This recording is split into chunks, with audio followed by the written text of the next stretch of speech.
Here we go with the little seated flow, guys. But first, we want to touch every position, get a little stretch in it, make sure we own that position. It's not too difficult to be in. There's a little straddle sit, then we go to a little pike sit, a little hamstring stretch. We got the butterfly, get that groin stretch, the 90-90 position, get a little glute stretch and whatnot. Next, we have a figure 4 from a seated position, which is again a little more hamstring. Then we go into the hurdler stretch, which hamstring, a little bit of those internal rotators. Kind of awkward position. You want to make sure you can get in every position that we're going to be moving into here in a second. So now I'm going to move from position to position, making sure I control the movement. What's that mean? You don't smack the ground with your foot or your leg. You don't need to move it super fast. Obviously, you're going to go at what speed you can go at and still move from position to position. But you don't want to fling your legs about just to get into a position. If you have to do that, go back to the drawing board, and get into those positions, own it a little bit, try smaller movements. From here, I'm kind of robotic in my movements, going from one position to the next, and then pausing in it a little bit, getting a little bit of a stretch before I move into the next position. Again, all about owning that position. I also have to avoid a dog there next to me, which is always fun. So we're going back and forth here. Hopefully you can see that I'm touching all those positions that we mentioned earlier.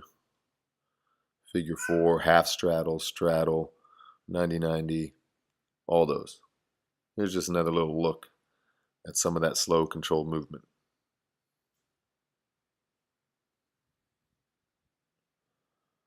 Let you guys soak that in. You could try and follow along or just develop your own little movements out of these positions. The dog is optional.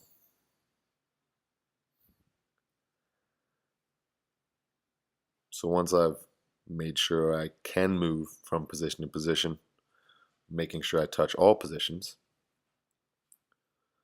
then I'm going to open it up to move a little smoother, a little free-flowing, maybe not spending as much time in each position. So here we go.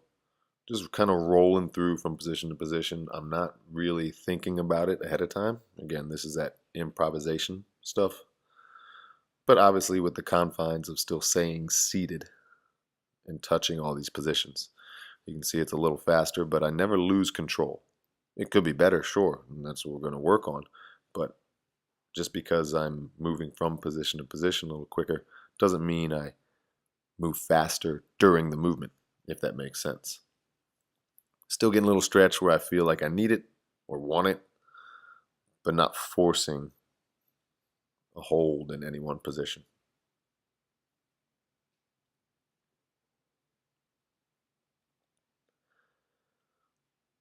While I'm doing this, I start to figure out that if I keep going in a certain pattern, I'll eventually start doing a circle-ish. So I play with that a little bit. Again, this is totally up to you. You can follow along with these moves or create your own, just going from each of these positions, one to the other.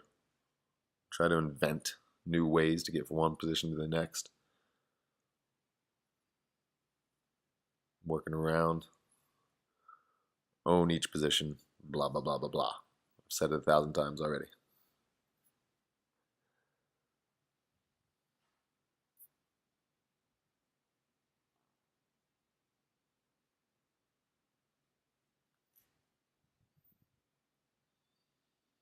So as I come down the home stretch, I'm going to try to work my way around back to facing the camera.